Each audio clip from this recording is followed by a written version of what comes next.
होलिका दहन की पूरी कहानी। बहुत समय पहले की बात है। एक असुर राज नामक राजा था। उसे अपने पराक्रम और शक्ति पर अत्यधिक गर्व था। उसने कठोर तपस्या कर भगवान ब्रह्मा से अमरता का वरदान प्राप्त कर लिया। हालांकि ब्रह्मा जी ने सीधे अमरता का वरदान देने के बजाय यह आशीर्वाद दिया कि उसे न कोई मनुष्य मार सकेगा, न कोई पशु, न दिन में मरेगा, न रात में, न धरती पर मरेगा, न आकाश में, न किसी अस्त्र से मरेगा, न किसी शस्त्र से। इस वरदान के कारण हिरण्यकशिपु अभिमानी और अत्याचारी बन गया। उसने खुद को भगवान घोषित कर दिया और अपनी प्रजा को आदेश दिया कि वे केवल उसकी पूजा करें। जो भी भगवान विष्णु की भक्ति करता, उसे वह दंडित करता था। प्रहलाद की भक्ति और हिरण्यकशिपु का क्रोध। हिरण्यकशिपु का एक पुत्र था जिसका नाम प्रहलाद था। प्रहलाद जन्म से ही भगवान विष्णु का परम भक्त था। उसने अपने पिता के आदेश को न मानते हुए भगवान विष्णु की पूजा जारी रखी।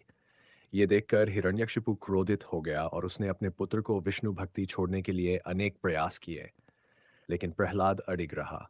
क्रोधित होकर हिरण्यकशिपु ने प्रहलाद को मारने के लिए कई प्रयास किए, मन ऊंचाई से गिरवाया, लेकिन प्रहलाद को कुछ नहीं हुआ। जहरीले सांपों के बीच डाल दिया, लेकिन विष्णु कृपा से सांपों ने उसे नहीं काटा। हाथियों के पैरों तले कुचलवाने का प्रयास किया, लेकिन प्रहलाद बच गया। जा जहरीला भोजन दिया, लेकिन विष्णु कृपा से विष भी अमृत बन गया। होलिका दहन की घटना। अंततः हिरण्यकशिपु ने अपनी बहन होलिका को बुलाया। होलिका को यह वरदान प्राप्त था कि अग्नि उसे जला नहीं सकती।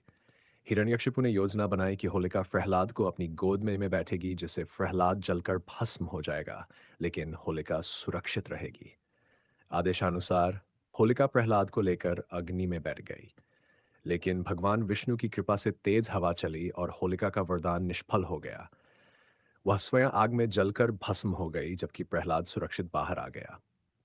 होलिका दहन का महत्व। इस घटना के बाद बुराई के प्रतीक होलिका के जलने और प्रहलाद के बचने की याद में होलिका दहन का पर्व मनाया जाने लगा। यह त्योहार हमें यह सीख देता है कि अहंकार, अन्याय और अधर्म का अंत निश्चित है, जबकि सत्य और भक्ति की हमेशा विजय होती है। नरसिंह अवतार और हिरण्यकशिपु का अंत। इसके बाद हिरण्यकशिपु ने स्वयं प्रहलाद को मारने का निश्चय किया। उसने प्रहलाद से पूछा कि तेरा भगवान कहाँ है? प्रहलाद ने उत्तर दिया, भगवान सर्वत्र है, हर कण में है। क्रोधित होकर हिरण्यकशिपु ने अपने महल के खंभे को तोड़ने की कोशिश की, और उसी क्षण भगवान विष्णु नरसिंह अवतार आधे सिंह और आधे मानव के रूप में प्रकट हुए।